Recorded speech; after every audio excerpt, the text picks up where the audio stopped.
The materials accompanying this event are several. There are a number of news stories, magazine stories about the contretemps surrounding Virginia and Clarence Thomas. Both sides of the debate are reflected in those stories. And the other thing that's on the website for this event is a bill in the Senate and the House recently introduced, as it happens, dealing with, among other things, Supreme Court of the United States ethics. This event, this CLE was planned months ago, but that bill was just introduced, so that's timely. And equally timely, about a week and a half ago, I was invited to go down and testify before a subcommittee of the House Judiciary Committee about the bill, which I did on Wednesday. And that bill is also in your materials. It will be changed in light of the testimony of various people at the hearing. I cannot predict its fate, but I'll refer to it, and it ties in very nicely with part one of our event, the idea of a code of ethics for the Supreme Court. And it also ties in with part two, which is to talk about the Thomases, because the testimony, the hearing at the subcommittee really turned into a rather heated, sometimes hostile and sarcastic debate between the Democrats and the Republicans over the Thomas events. The Republicans seem to think that the whole purpose of the bill would be to embarrass Thomas, even though the issues it addresses have long been debated well before this year, last year. And the Democrats were not shy about questioning the propriety of Justice Thomas sitting in certain cases relating to the election or the invasion or the whole Stop the Steal movement. All in all, for someone like me who went down to be a source of lawyer-like precision advice about how to change the bill to make it more effective, that was not what the members of the House were focused on. There was a lot of political grandstanding. So it's very sad to see how Congress actually works, at least when the camera is on, because this was recorded. You can actually find it somewhere in the Judiciary Committee's website. You can find my testimony, you can find the testimony of three others. And perhaps I'm hoping that when the camera is not on, there is more constructive dialogue. Although I must say, after the events of Wednesday, I'm not terribly confident of that. So let's talk about the bill, but let's talk about the bigger issue of a code of ethics for the justices. I include that item often in CLEs I give at law firms, at the city bar, judicial ethics, judicial recusal. And I always make the point, go out of my way to say that the only judicial officers in the United States who are not governed by a code of ethics are the 9 justices. Every other federal judicial officer, down to magistrate judges, are governed by a code of ethics, loosely defined, a code of conduct, but informally a code of ethics. Every state judge, so far as I know, is governed by a code of ethics. And when I say that, people are surprised, because intuitively you would think that, well, if there's any judicial officer who should be governed by a code of ethics. It's the most powerful, not the least powerful. And people say, why? Why is there no code of ethics for the Supreme Court? And this debate has been going on for decades. This is not a Thomas event-related debate. And so why isn't there a code of ethics for the Supreme Court, which has resisted one, by the way? The Chief Justice and other justices say, well, we consult a code of ethics. I'll come to that. But consulting and being bound by are two different things. The other remarkable thing about this whole debate is that it would be largely cost-free to the independence of the Supreme Court and its ability to do its job to adopt a code of ethics. So one has to ask, why is it a goal that is so unacceptable to the court? So coming back to the issue, why is there no code of ethics for the Supreme Court where there is a code for every lower court federal judge called the Code of Conduct for U.S. Judges? That's what it's called. And it's adopted by the Judicial Conference of the United States. It's in a body consisting of federal judges down to magistrate judges, and it has a codes committee. And that codes committee writes the code of ethics, code of conduct, for all judges below the Supreme Court, all federal judges below the Supreme Court. So why not? Why didn't it include the Supreme Court? That would be so easy. Then we'd have a code of conduct for the Supreme Court. Well, it says, the Codes Committee says it does not believe it has the power to do that because it is composed of lower court judges, and they have come to the conclusion, some disagree, but they have come to the conclusion that they lack the power to write rules of conduct for the justices who are above them. The code they did write is drawn on the ABA Model Code of Judicial Conduct.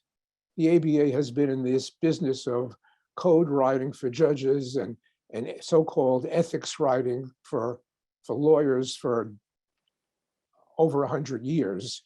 And the Code of Conduct for United States judges begins with the ABA code, but then amends it in various ways for policy reasons or to reflect certain differences between federal judges and state judges. Most notably, federal judges are not elected, and there's a whole canon in the ABA code addressing the behavior of judges or would-be judges running for election, which the federal system does not have to be concerned with.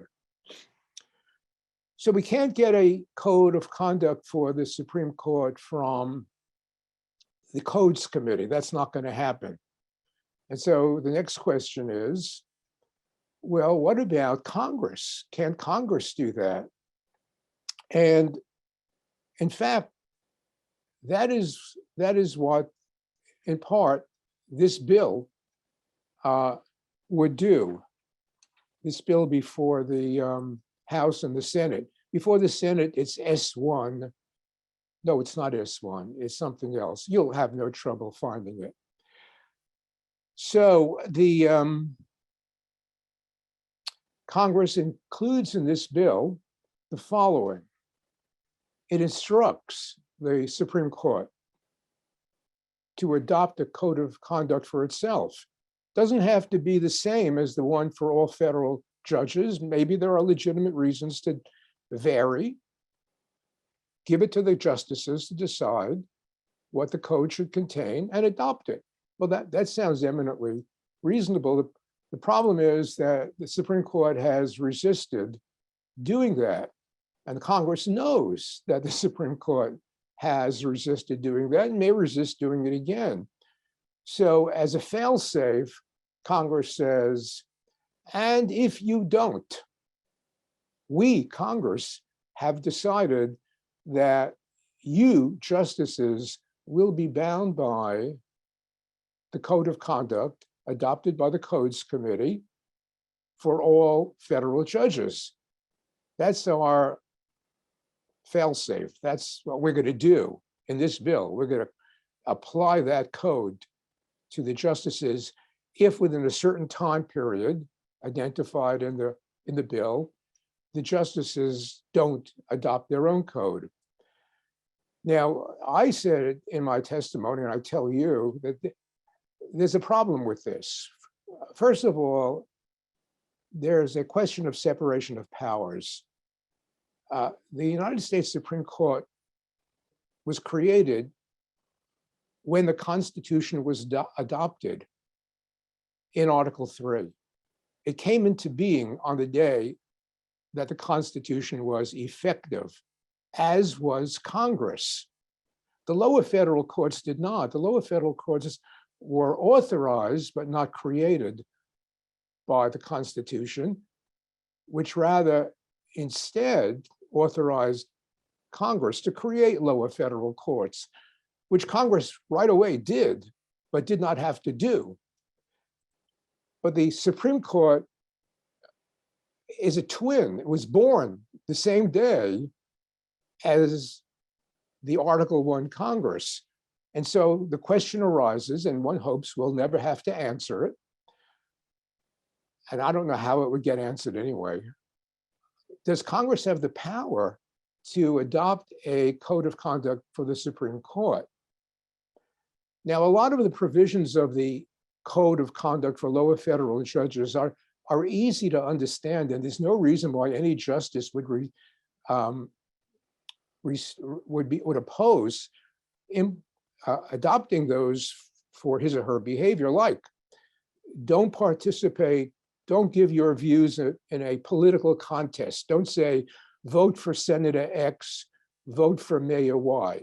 Of course, justices should not get involved in politics. Another is, don't belong to a private organization that practices invidious discrimination.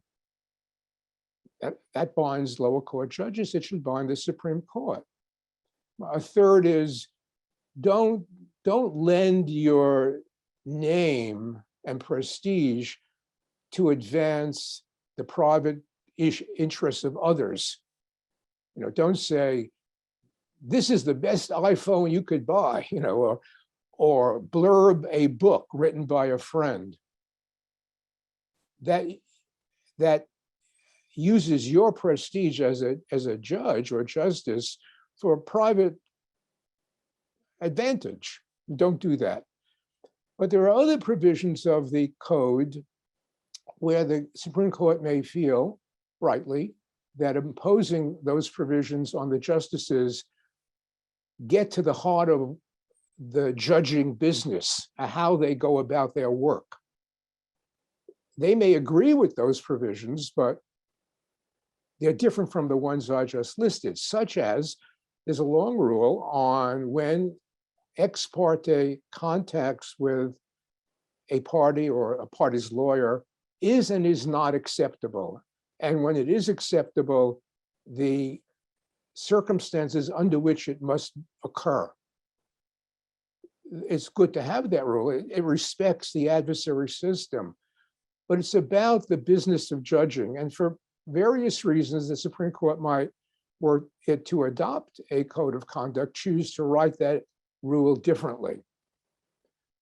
There's another problem with what Congress did, and that is that if Congress can do this, even impose those rather tame provisions I mentioned before, politics, lending the prestige, etc., even if the court were to accept that from Congress, by accepting that, is the court conceding that Congress can adopt rules of ethics for it?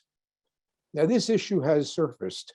In 2011, the Chief Justice, as he does every year at the end of the year, gave a speech in which he questioned whether or not Congress even has the power to write rules for how the Supreme Court goes about its business. He did that in the context of what we'll come to in a minute, the recusal statute. This is different from the code of conduct. This is a statute, a law, that by its terms applies to the justices, explicitly to the justices and other federal judges. And the Chief Justice raised the question of whether or not Congress has the power to do that. It was basically a be careful what you wish for, don't push us speech, because you don't know what we'll say if you do. And the subtext was, if this ever comes to a clash, don't you, who is going to decide the issue? We are. So at a time in 2011, when there was a lot of discussion about the kinds of things we're talking about here, Chief Justice Roberts gave this speech. We comply with the recusal statute, he said. We comply with the Gifts Act, where we have to report our gifts, and we do all that. But he was not conceding that Congress had the power to require the Supreme Court to comply with all of that.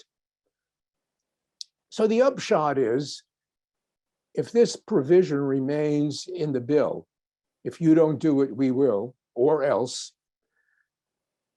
and the court does not do it, then what? And my testimony was, it's a Pyrrhic victory.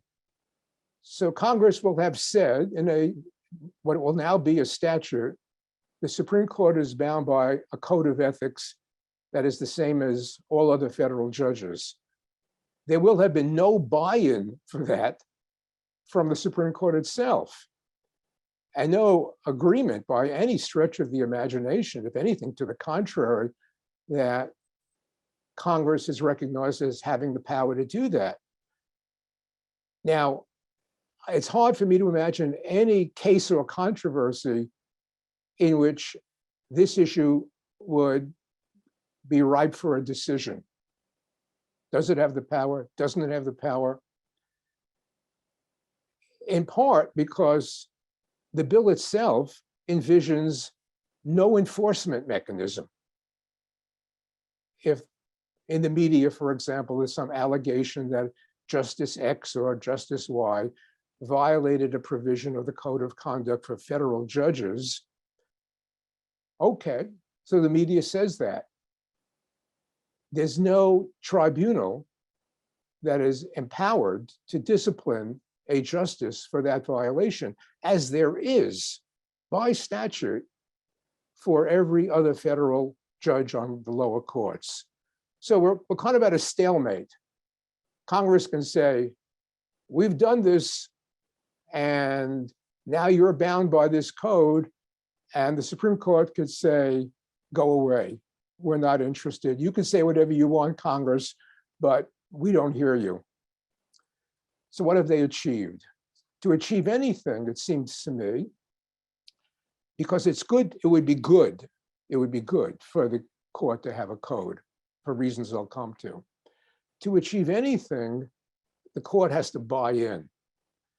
And the court has, not the court as a court, but various justices or others have advanced various theories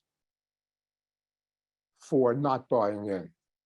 And one theory is the one I mentioned before. We don't want to, by adopting a code, we don't want to even implicitly entertain the possibility that we're doing it because Congress wants us to. I can understand that. They don't want that inference. Now, that's an objection that does not bear on whether or not there should be a code of some kind, but how we get one. We don't want to do it because Congress said we should do it. And we certainly don't want to do it if Congress said we should do it or else, Congress will do it. So that's one objection. So I say the answer to that is do it and say you're doing it because you think it's right, and Congress's preference has no bearing whatsoever on your decision to do it or what you adopted. Another objection is we have to avoid an equally divided court, a 4-4 court, because that's bad for the business of the court. We can have an oral argument and briefing, and then it turns out we're equally divided and one justice is recused. That's bad. So a code risks that bad possibility. And that's another reason given. However, that reason is wrong, because nothing in the code could lead to recusal for the reason that it violates the code. That put that another way, conduct that may violate the code may independently require recusal, but that will happen under the recusal statute, not under the code. There is a 4-4 risk of if there's a recusal under the statute, but not for conduct that violates a provision of the code. So there's no incremental risk of a 4-4 division if there's a code that applies to the justices. So then the third argument that you hear is, well, if there is no review of a justice's alleged violation of a code provision, as there is a review for lower court judges, if there's no review, what's the point? So someone will make an argument and that Justice X violated the code, and someone will say, no, there'll be a debate in the blogosphere, but there's no review. So what's the point of adopting a code if it's unenforceable? And the objection to that, and I think it's the most important objection, is that it's essential to public credibility in the independence of the court to know that the justices have adopted a code of ethics for themselves. This is a question of appearances. How does it look to the public? And remember, our concern is with the public. How does it look to the public to be told that the only judges not subject to a code of ethics are the Supreme Court justices? When there's no cost to the court's ability to be independent and do its job by adopting a code of ethics, it's, to my mind, not defensible not to do so. The importance of appearances sometimes gets downplayed, not treated seriously. But appearances are very serious. If they're adopted with a promise of compliance, as would be true in this instance, there would be a promise of compliance. Sure, there'd be no review, but the court would say, we agree that we are bound by the following rules that bind lower court judges. Maybe not every one, maybe there's some reason for variation, but we agree that we are bound. And with that agreement comes an implicit promise that we will comply with these rules, as opposed to what we have now, where the justices say, we consult the rules. The recusal statute, this is 28 U.S.C. 455, and it's in your materials, and as I say, applies to the justices, is all about appearances. It recognizes that appearance of impartiality is important for the public to hear. The very first provision of the recusal statute requires a judge to recuse himself or herself if the judge's, quote, impartiality might reasonably be questioned. Questioned by who? And the case law tells us, questioned by a fair-minded, reasonable member of the public knowing all the circumstances. That person, that imaginary person, is a stand-in for the public. Now, recusal under that provision, which is the generic provision, there are more specific provisions, does not mean, this is very important, and judges sometimes fail to appreciate it, does not mean that the judge could not be fair and impartial. Does not mean that. A judge who recuses does not concede that he or she could not be fair. In fact, I think a judge who recuses shows respect for what might be the suspicions of the public or the doubts of the public. Even if the judge believes that he or she could be entirely fair. So that very first generic provision is about appearances. We respect the need for the appearance of impartiality. And every other provision of the 455 is the same. The one exception, I'm not even sure it is an exception, requires recusal if the judge is actually biased against a litigant, actual bias. But you know, it's possible to imagine a judge who is actually biased against a litigant, but can put that aside and be fair. Be that as it may, every other provision deals with appearances. Now, there's one that gets some attention, especially in light of a investigation by the Wall Street Journal last year. And that is the provision that says a judge must recuse if he or she has a financial interest in a party to the litigation, or if his or her spouse or minor child living in the judge's household has a financial interest. Now, at first glance, you say, of course, if the judge has a financial interest in P or D in the case before the judge should recuse. The problem arises because financial interest is defined to mean an equity interest in a party, however small, quote, however small, close quote,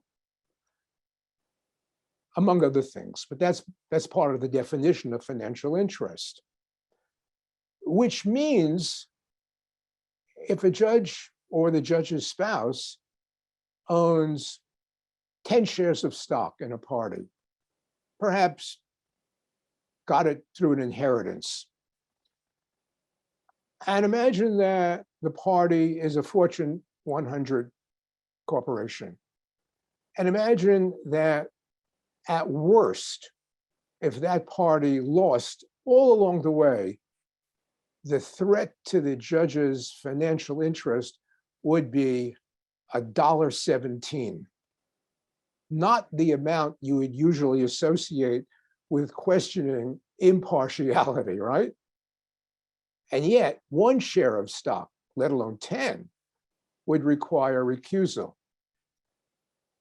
Now, this presents a problem at the Supreme Court, because if a justice must recuse because of his or her stock interest, there is a 4-4 court, and there's no way to substitute another justice for that justice. Some state Supreme Courts allow themselves through rule to bring up a lower court judge to break a tie, but the United States Supreme Court doesn't do that. The Wall Street Journal investigation found 140 plus federal judges who sat in cases where they or their spouses or their minor children held substantial, not just 10 shares, but substantial stock interests in a party and did not recuse. And where the financial consequence to the judge could have been not $1.17, but significant. And there were all kinds of excuses that judges made when called by the reporters. You know, this was a mistake, or my law clerk dropped the ball, or the clerk of the court dropped the ball and didn't tell me, or I dropped the ball. Some of the judges said, this was a mistake and it's my fault, which is commendable, which is probably true for all of the 140, or nearly all. So what's the big deal if we have a recusal of a judge, even if the threat to the judge's assets totals $1.17? There's no big deal, because unlike at the Supreme Court, we can substitute another judge for that judge. A district judge is recused, bring in another, bring in a colleague. Circuit judge, the same. So that the cost to the system is not nil. Obviously, there's some expense in changing the assignment of the case, but it's very minor. And given the fact that it's very minor, let's keep the rule as it is, especially because how would you rewrite it? Would you say, if the judge's stock interest is greater than $10,000, you can't rewrite it to say, what are the potential consequences to that stock interest if the party in which the judge has that interest loses? That would take years to figure out. We have to make these decisions in 24 hours, 36 hours, 2 days. So do we say $10,000? Well, some judges are worth $10 million, and some judges are worth $30,000. Do we talk about the relative threat to the judge measured against the judge's wealth and the wealth of the judge's spouse? You can see why it would be useless to go down that path. And since it's so easy to bring in another judge, that's what we do. So the importance of appearances for a code of conduct for the Supreme Court, where there's no cost, no risk of a 4-4 court, and the court's not doing it because Congress told it to. The court's doing it because it chose on its own to do it. And doing it does not in any way interfere with the independence of the court or the ability to do its work. And we know that because the court itself identified the provisions that would bind the justices and has made that decision. So maybe it does not apply the ex parte rule as it now reads. Maybe it changes that. But overwhelmingly, the other provisions are not debatable, it seems to me, overwhelmingly. Maybe there's 1 or 2 others that would be problematic.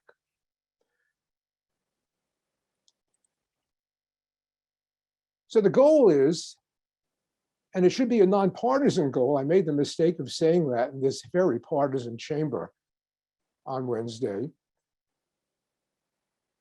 to go to the court, to go to the Chief Justice, Democrats and Republicans from the House and Senate, and make this argument because it's the right thing to do. But after I went down on Wednesday confident that that would be the upshot. I would persuade everybody, and that would be the upshot of my testimony. wow, I mean, the anger and vitriol in that room. I realized that the cameras were on, and that's not conducive to compromise, because anything you say when the camera is on becomes fodder for your opponent's advertisement in the next contested election. Anyway, that did not come out of the hearing that I was at. Maybe it will happen later in quiet. So now that's part one. Now we're going to talk about the Thomases, but before we do, I'm going to go to Q&A. And we actually have Q's. Okay, what about Supreme Court justices promoting their own books? I think that's fine. There is another canon that encourages federal judges, state judges, and the ABA version to participate in the development of law, including by writing books, writing law review articles. And then the public gets to learn about the book, and the fact that Justice X, lately Justice Breyer, wrote a book is information about the book. And so that has never been a problem. On the other hand, if a justice wants to promote her husband's business, that is a problem.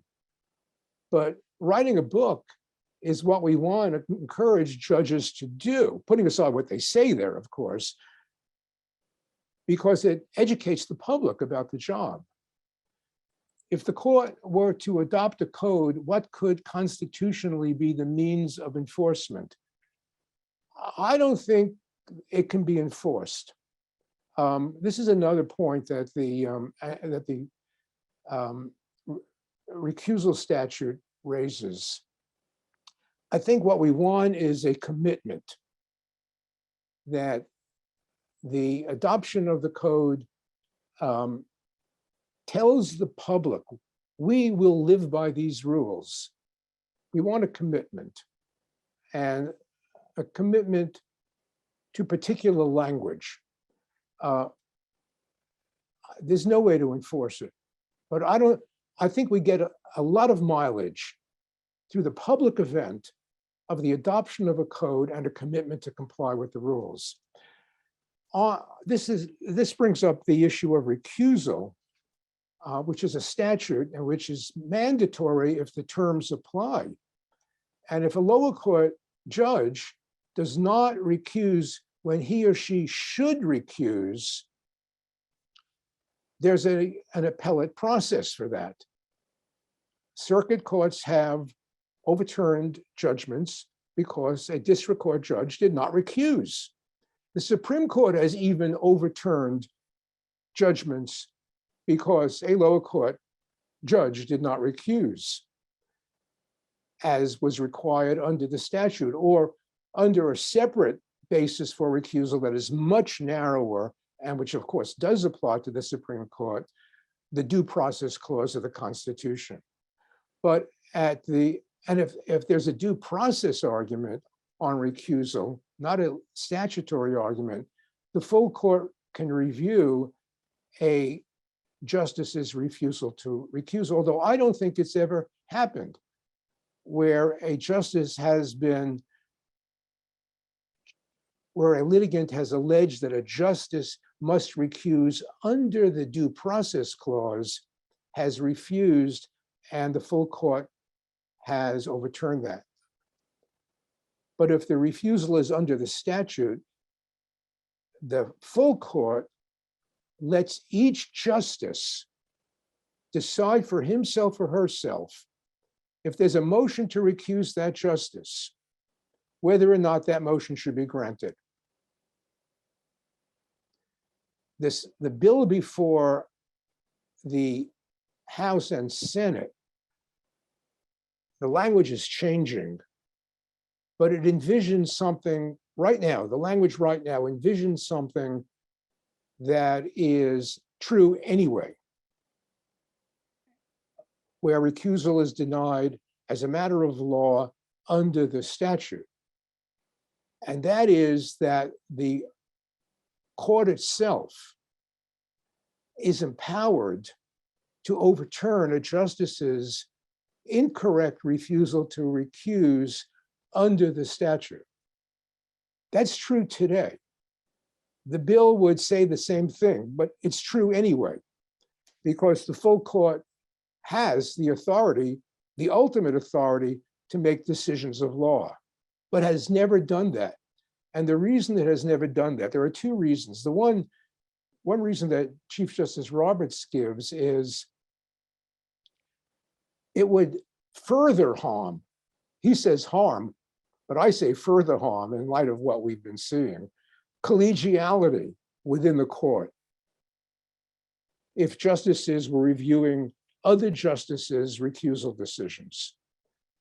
And I think this is the more persuasive argument, it could lead to the fact or the appearance of opportunistic behavior if, for example, Justice Alito or Justice Sotomayor was in a position to require the recusal of the other in a closely divided case that either justice would see as going the other way if he or she could get rid of the colleague whose recusal is at issue.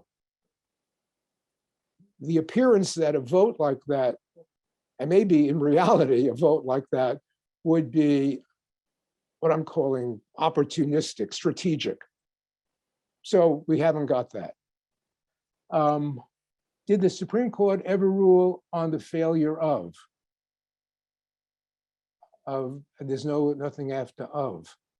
Oh, here we go. Of federal district court or circuit judges not, yes, the Supreme Court has ruled on the failure of lower court judges not to recuse. Doesn't happen often, of course, but it does happen, and it has the power to do that. What about justices or judges being members of the Federalist Society or the American Constitution Society? I'm just thinking about getting to our second part.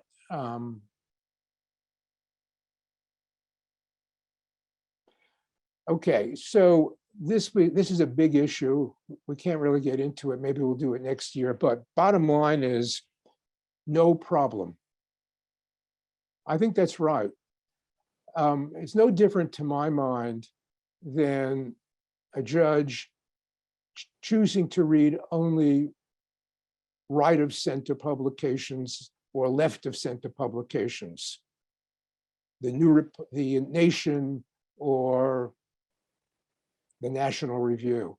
I mean, a judge can mingle with whomever the judge wants, and belonging to a group with a certain political profile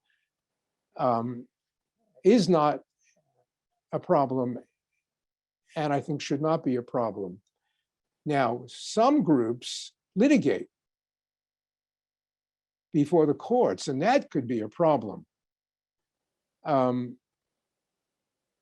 This is a complicated subject, and the court, the Rules Committee, the Codes Committee, and the Judiciary have been debating this. But as far as membership in these two organizations go, I don't have a problem. Okay, let me turn to the Thomases. For well more than a decade, I have gotten press calls from the media, the mainstream media, asking about the Thomases in light of Virginia Thomas's political activism, which has gotten increasingly vocal and intense. And the question is, of course, that's her First Amendment right, and no one can take that away from her.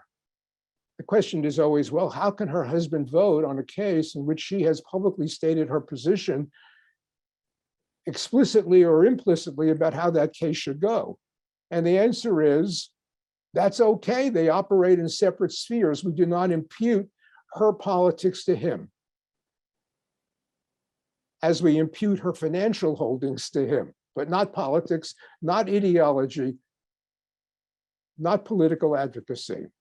No matter how vocal, how public, she could pick at the Supreme Court on the day that an oral argument is taking place and say, the court should rule for X.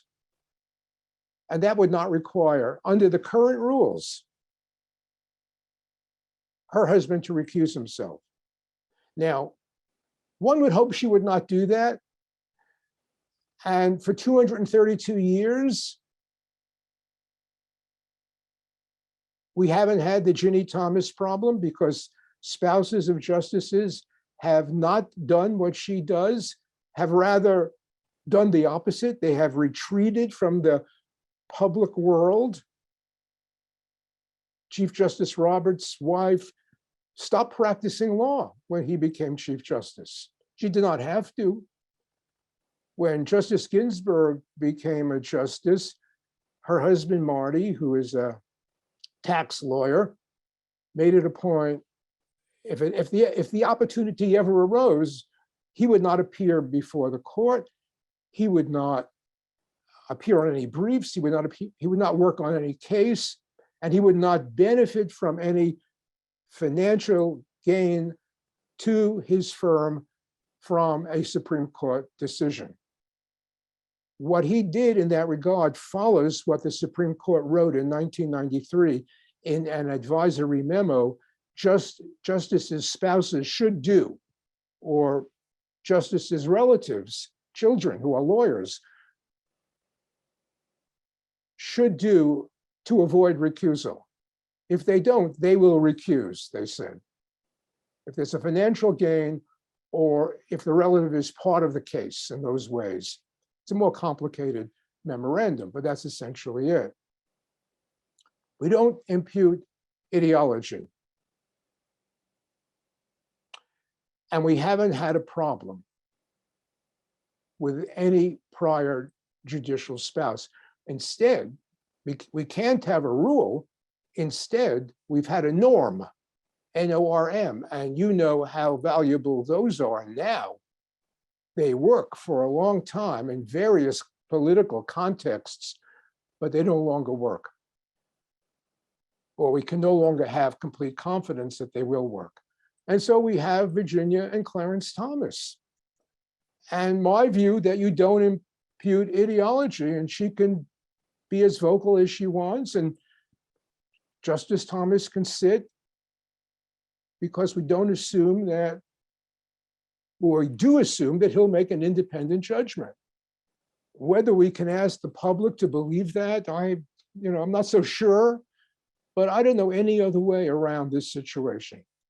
However, in the beginning in January, when the New Yorker did its first article on it, not its first article ever, but the first article this year on the Thomases, the second one came in April 1st. Both are cited in your materials. I began to get press calls, including from reporters who used to call me about the Thomases 10 years ago. You still believe that?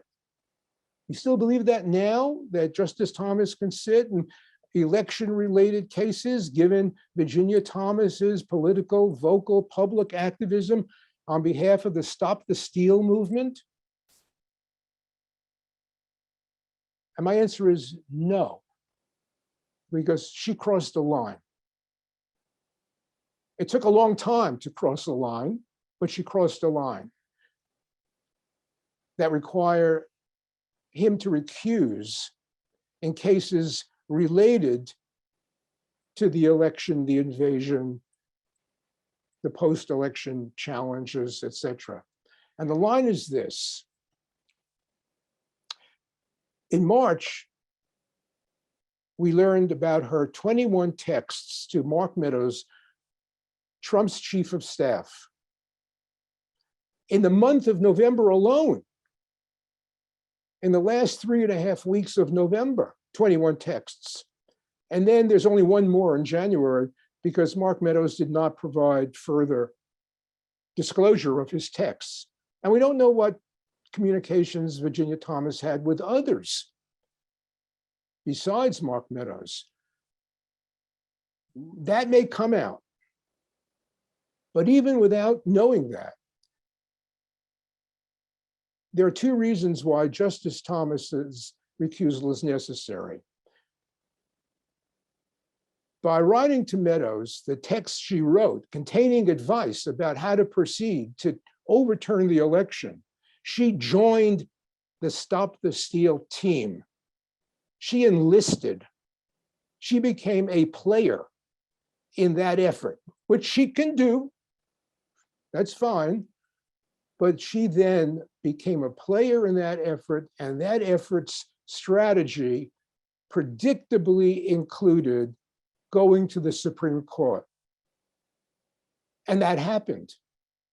And so she wasn't merely talking to the world about her views, the blogosphere, social media. She now became part of one side of the battle.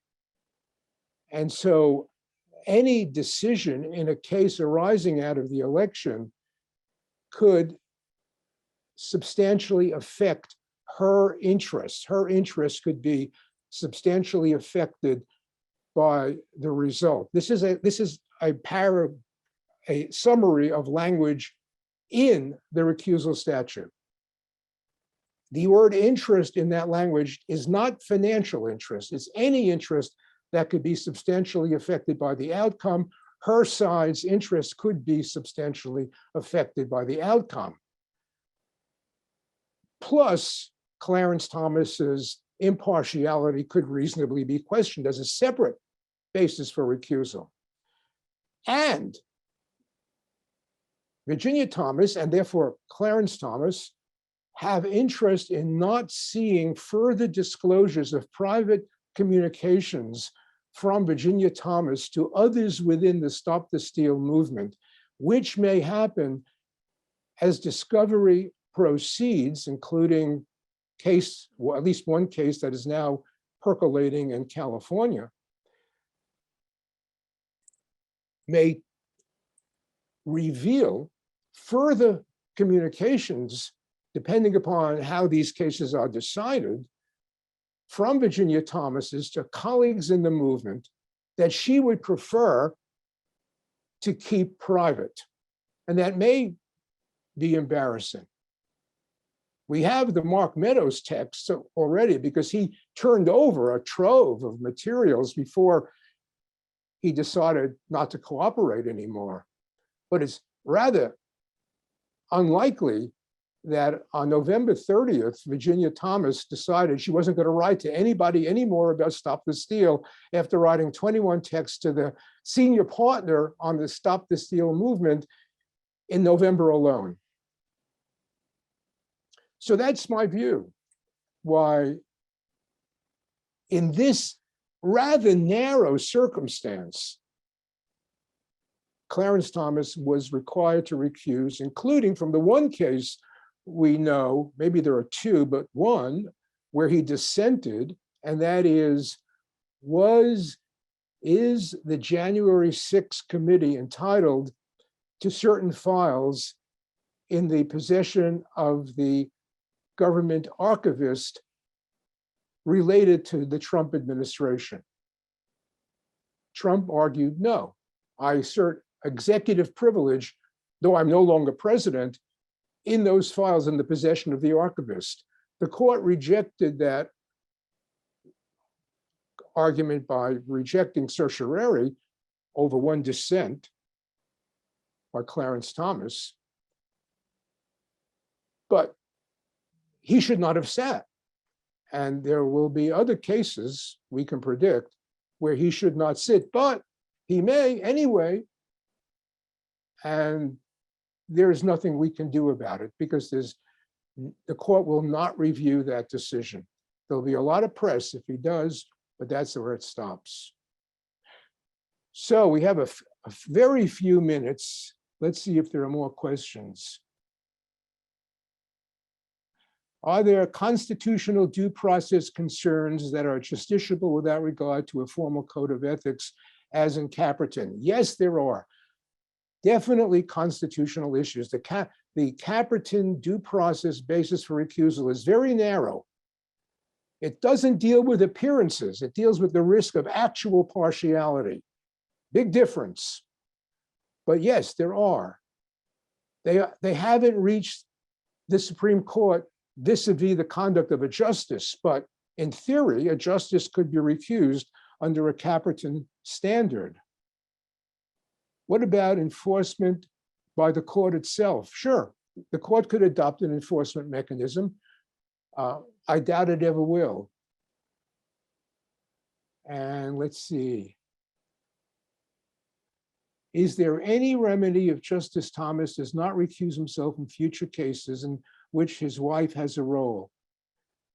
It would be a travesty if she had a role and he did not. Certainly if her role was more overt than the one here, which I think requires recusal. But there's nothing that can be done. I mean, maybe if that happened, if it was so garish, so egregious, maybe the court would sit on him and read him the Riot Act privately. I don't know. I would hope so. But formally, they do not recognize a rule for themselves. All right, so it is 10:30 and we now have to stop. I'm glad you're all here. Come back and visit. I miss you. Although I have to tell you that I'm about to move out of the faculty into a position where I would teach just one semester a year. After 43 years, I'm entitled.